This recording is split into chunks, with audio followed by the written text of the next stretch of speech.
Nu, sveicināti! Jā, tā tad iepriekšējais darbiņš ir izdarīts līdz šai vietai. Tas izskatās kaut kas līdzīgs. Es jau lasīju arī čatā, ka jūs rakstat, ka ir, kā tāds robotiņš. Jā, tad, kad bija sazīmētas tikai melnās līnijas, neirografikas līnijas, tad tas iespējams tā arī izskatījās, bet redziet, jūs jau arī savos darbos, ja paskatāties, tad, kad viņš ir izkrāsots, tad tas izskatas jau nedaudz savādāk. Un šobrīd jūsu darbs ir kaut kas līdzīgs. Jūs krāsojāt arī no katra resursa uz to mērķi, kāds jums ir izvirzīts nākamajam periodam. Un tātad šobrīd es pārslēgšu tā, lai var. Jā, lai ir galvenais, lai ir šis darbs. Un attiecīgi tātad tas, kas mums uz doto brīdi ir jādara, kā mēs jau pagājušajā reizē runājām, tad ir fons. Fons ir svarīgs jebkurās dzīves situācijās, arī šeit. Ko tas nozīmē? Tātad jūsu dzīvi, jūsu mērķu sasniegšanu vienmēr un visur ietekmēs apstākļi, kas notiek apkārt. Tas ir tas saucamais fons. Un, ja tas nav nekas traks, viņš vienkārši tur ir. Un tādēļ arī mūsu darbā ir fona līnijas. Fona līnijas ir te, kur mums visapkārt ir patreiz palicis tas baltais. Ko mēs darām ar fona līnijām? Mēs viņas zīmējam visapkārt, atrodam kādu vietu, kur mums izskatās, ka mums lūk šeit, man piemēram gribētos, zīmēšu kaut kur tādā vietā, lai jūs redzat. Tātad šeit, un es viņu izvelku ārā šo fona līniju. Uz ārpusi, tā kā, ja? Un tā no vairākām vietām, kur tev šķiet, kur prasītos izvilkt kādu neirografikas līniju.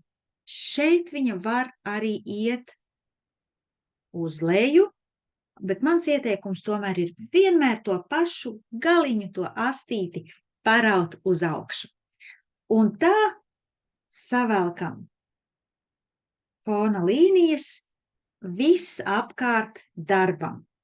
Ja, tur, kur ir no lejas, tur mēs savukārt varam, lai tas būtu tā kā no lejas uz augšu, vilkt no lapas malas un ievilkt iekšā savā darbā. Jā, un tādā veidā mēs sazīmējam fona līnijas viss apkārt savam darbam.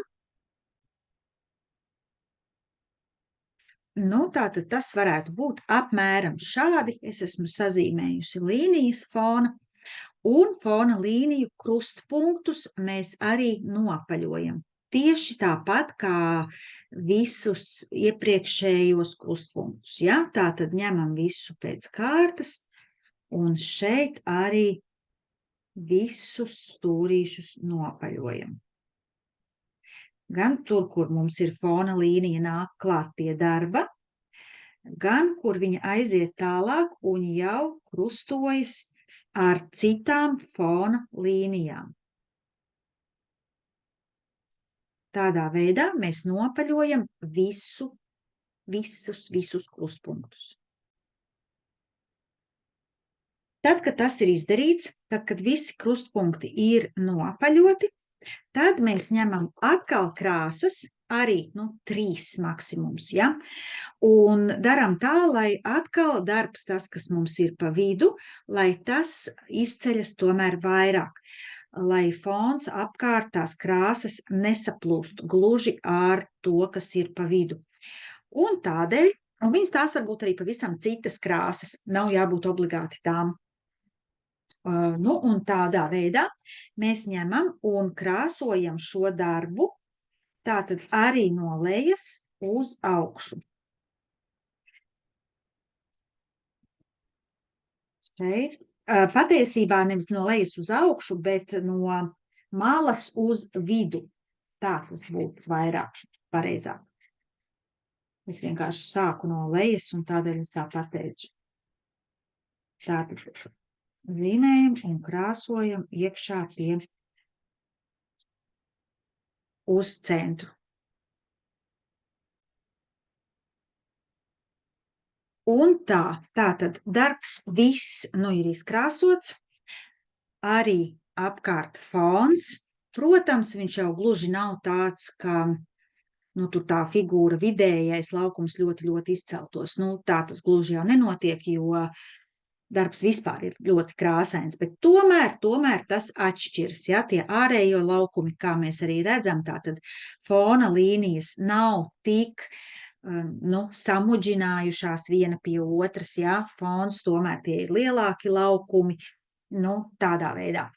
Kas ir vēl palicis neizdarīts? Vēl ir tātad šis viss jānofiksē. Tās ir fiksācijas līnijas, kuras mēs velkam tātad ar resno flomasteru jau, marķieri resno, un fiksācijas līnijas mēs vilksim, 4 līdz 5 cauri visam darbam no lejas uz augšu. Tam līnijām nav jāiet tieši pa kādu no šīm jau esošajām līnijām. Fiksācijas līnijas iet vienkārši savu ceļu, nofiksē darbu, nofiksē tavu vēlmi, lai tev piepildās tas, ko tu esi izdomājis, kāds ir tavs mērķis. Un no labās uz kreiso vai no kreisās uz labo, tam gan nav nozīmes, no kuras uz kuru pusi tu velc. Galvenais, lai tu saproti, ko tu dari. Tātad ar domu, ar tādu apzinātību, ka ja es nofiksēju to savu vēlmi, savu mērķi, lai man tas izdodas, un es izmantošu savus resursus, kuri man šeit ir, lai piepildītu savu mērķi. Tātad visus savus resursus, kas man šeit bija ierakstīti. Un velku pāri fiksācijas līniju. 4 līdz 5. Savukārt, ja viņa kaut kur tev sākas un kādā brīdī paiet uz leju, tad viņu pēc tam virzi uz augšu. Arī fiksācijas līnijas krustojas, bet mēs šeit neko nenoapaļojam. Šeit vairs nav stūra nopaļošana, šeit ir vienkārši līnijas iet cauri tavam darbam, taviem resursiem un nofiksē to, ko tu vēlies. Un kādi ir tavi resursi, lai to sasniegtu. 2, 3, laikam 1, 2, 3, 4, vēl vienu novilkšu.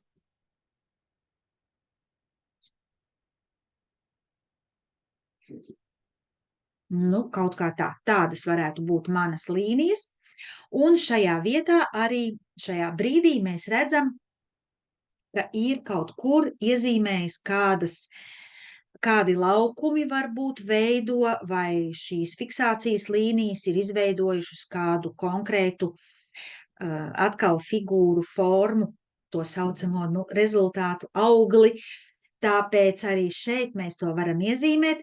Es aicinātu izvairīties no tā, ka jūs ņemtu un tagad iezīmētu iepriekšējo resursu formu. Nē, tam tā nevajadzētu būt. Mēs izvēlamies kaut ko pavisam citu.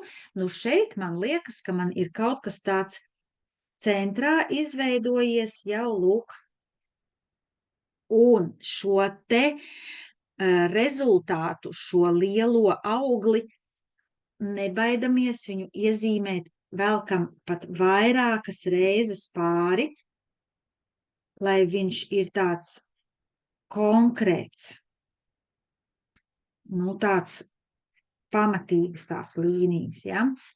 Nofiksējam viņu tādu treknu. Jā.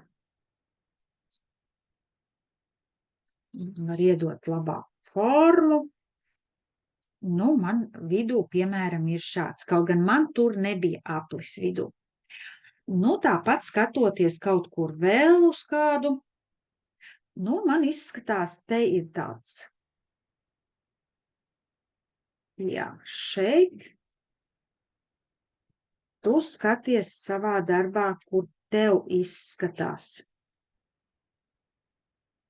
Un šajā brīdī vēl arī padomā par to, nu, kas tad tas varētu būt konkrēti no tā tava mērķa kaut kas, ko tu tur iegūsi, tad, kad tu būsi piepildījis savu mērķi, ko tu iegūsi no tā visa. Un tas varbūt ir tieši šajā mirklī, tu saproti, ka te zīmējot un apzīmējot, lūk, ir. Un tā mēs varam tādas figūras, tādus tos lielos augļus iezīmēt vairākus, nu, pat arī kādus 4, 5.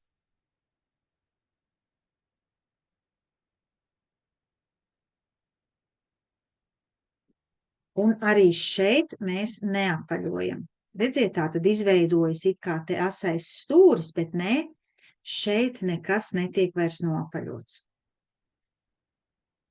Savukārt, ja tu zīmējot šobrīd ieraugi kaut kur, ka tev ir palicis kaut kas nenoapaļots no mazajiem, ja, no mazajām neirografikas līnijām, nu, piemēram, es te ieraudzīju man tie. Tu to vari paņemt un izdarīt. Paņem un izdari. To var izdarīt, re, šeit, ja? Nu, lūk. Jā. Tā. Nu, man ir šobrīd 4. Man ļoti traucē patiesībā šīs iepriekšējās figūras. Man viņas traucē, ka viņas var redzēt. Un tādēļ es to gribu novērst, un es izdarīšu sekojoši, ka es iezīmēšu šeit citu augli, citu figūru, lai viņu izjauktu. Nu tā. Jā. Un, taisnību sakot, arī šis man traucē. Un tādēļ es to izdarīšu šeit. Man gribas, lai tas ir šāds. Jā, resurss man, protams, ka tur ir, bet es viņu vēlos visu miedarbībā, un tāpēc es viņu izjaucu, re, un vairs nav šīs figūras, viņas vairs nedominē tās iepriekšējās. Tātad ir jau pavisam cits zīmējums. Savukārt, ja tev ir, nu man te ir pat 6 jau uz doto brīdi, jā, jo man likās, ka man tas traucēja. Ja tev kādā mirklī šķiet, ka tev veidojas vispār vēl kāda liela figūra, arī to tu vari darīt un uzzīmēt, izveidot kādu, nu, pavisam lielu, to milzīgu. Nu, es nezinu. Varbūt, ka man kādā brīdī sagribēsies šo grupu tā kā viņu iezīmēt vienā. Nezinu, bet varbūt, ja man nebūtu jau 6 šīs figūras, es to darītu.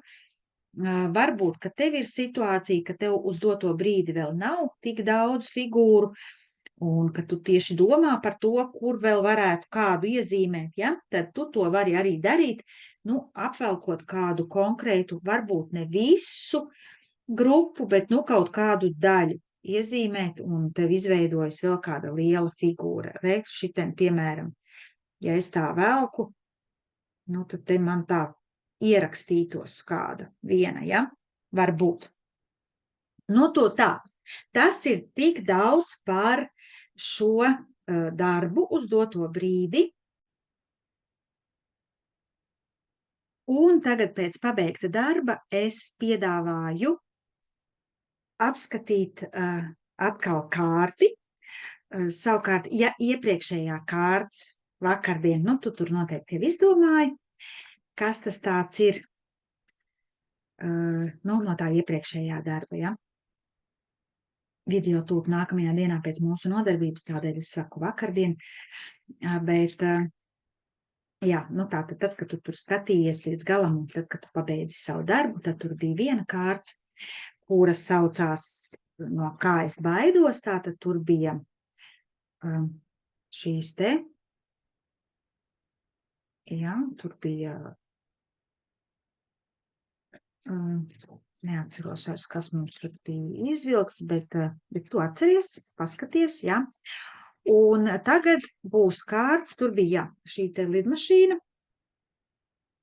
Tagad būs kārts ar to, ka ja es varu, ja gadījumā tu izmanto attēlu grāmatu, tātad tu paņem jau savu attēlu grāmatu, žurnālu, vienalga, kur tev ir šie attēli, atšķir uz nejaušības principa un izvēlies kādu no tiem attēliem, vienkārši iebaksti ar pirkstu. Savukārt es paņemšu un izvilkšu kārti. Jā, un izvelkot kārti, es ņemu šo un skatāmies, kas ir virsū uz kārts. Tātad, lūk, šāda te.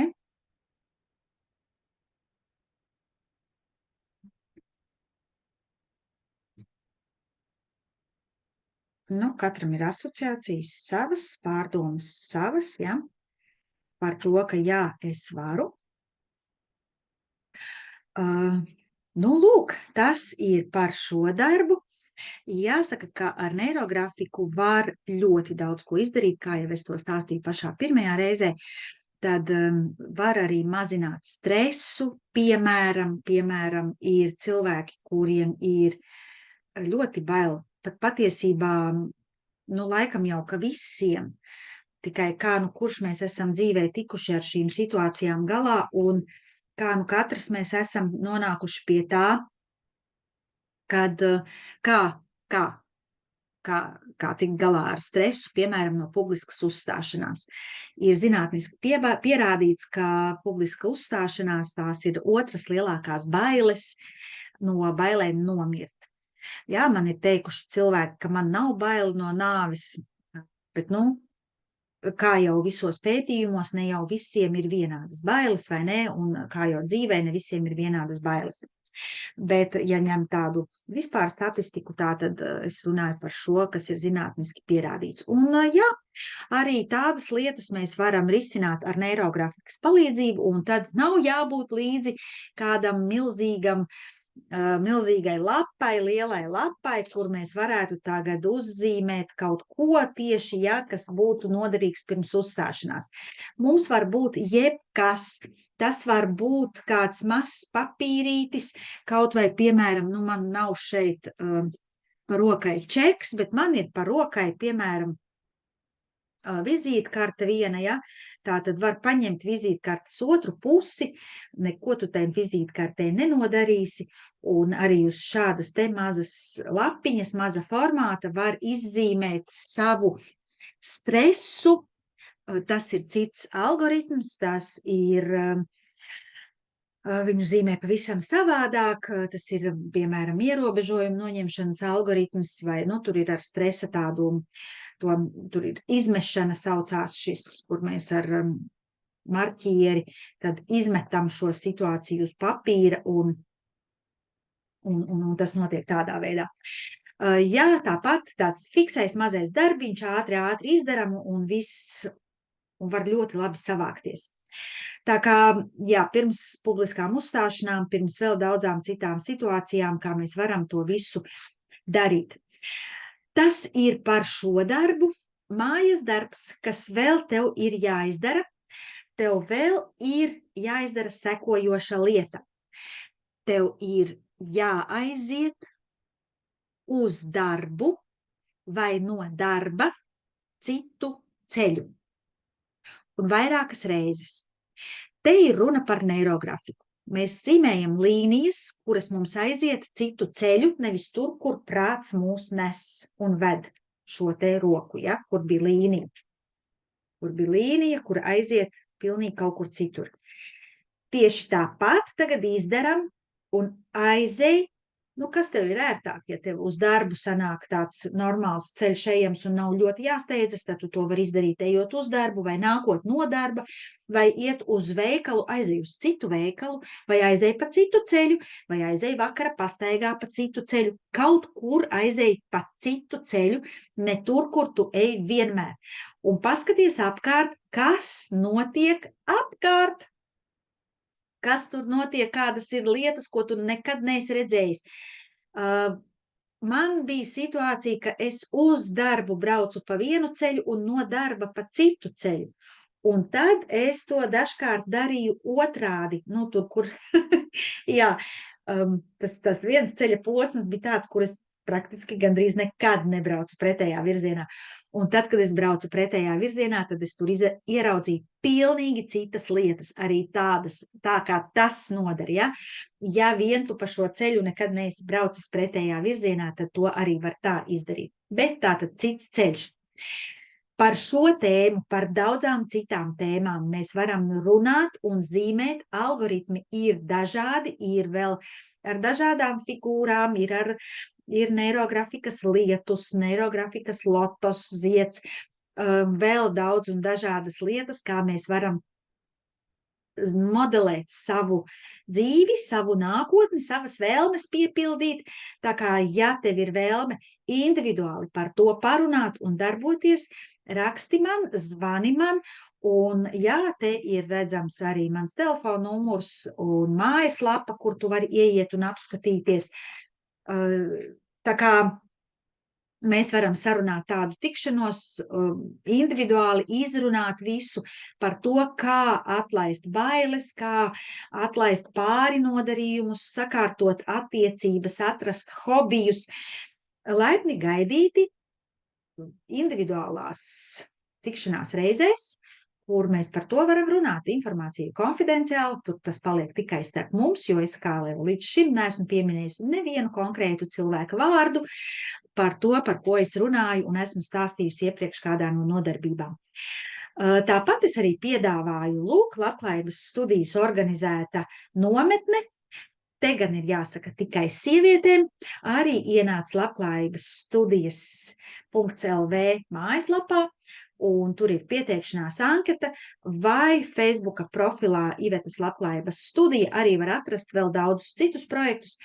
Nometne ir no 19. līdz 21. jūlijam, laipni gaidīta, jā, tikai sievietes, nometne pie jūras, būs ko darīt gan tad, ja līs lietus, gan tad, ja spīdēs saule. Mēs par to visu parūpējamies, lai šī tikšanās būtu fantastiska. Tas ir no piekdienas līdz svētdienai. Viss iekļauts, tas nozīmē, ka tad, kad tu piesakies un tad, kad tu samaksā par nometni, tad tur par visu būs viss būs sagatavots un par visu mēs parūpēsimies. Lūk, tā kā, jā. Ja vien tev ir vēl kādi jautājumi, vari rakstīt man privāti, sūtīt ziņu, atbildēšu, un mēs varam runāt par daudzām lietām, par ģimeni, par ģimenes veselību, par izskatu, par finansēm, tajā skaitā gan caur neirografiku, gan caur citām reālām lietām, ar kurām es sadarbojos, par kurām jau es esmu minējusi. Tā ir kompānija Duolife, kur ir gan veselības lietas, vēl tādas praktiskās, jau taustāmās. Ja ar neirografiku mēs izzīmējam to, ko mēs varam izzīmēt, tad ar organiskajiem augu ekstraktiem mēs jau papildus vēl rūpējamies par savu veselību jau pilnīgi konkrēti. Un man šajā brīdī ir tev jautājums, vai tev jau ir sava uzturvielu programma? Padomā par to. Jā. Bet šodien tas arī ir viss. Par to mēs runāsim citās reizēs. Tātad pabeidz savu darbu, aizej vairākas reizes citu ceļu, ne to, kuru esi ieradis iet, un pavēro, kas notiek tavā apkārtnē, tavā uztverē un tavā dzīvē, jo tu vari satikt tur pavisam ko citu, ieraudzīt pavisam ko citu, un līdz ar to tava dzīve var izmainīties. Protams, mums katram ir iespēja izvēlēties no tā, ko mēs sastopam savā ceļā, to labāko, to, kas visvairāk atbilst tieši tev. Tomēr es arī aicinu, saki dzīvē jā, un tad skaties, kur tas jā tevi aizvedīs. Jo pateikt nē, mēs varam paspēt vienmēr. Stingru nē. Bet, kā jau es teicu, ja nav jā, tad tu nevari uzzināt, kas vien tev vēl stāv priekšā un kas tevi sagaida. Pagaidām tas arī viss. Atā, tiekamies jau citās reizēs.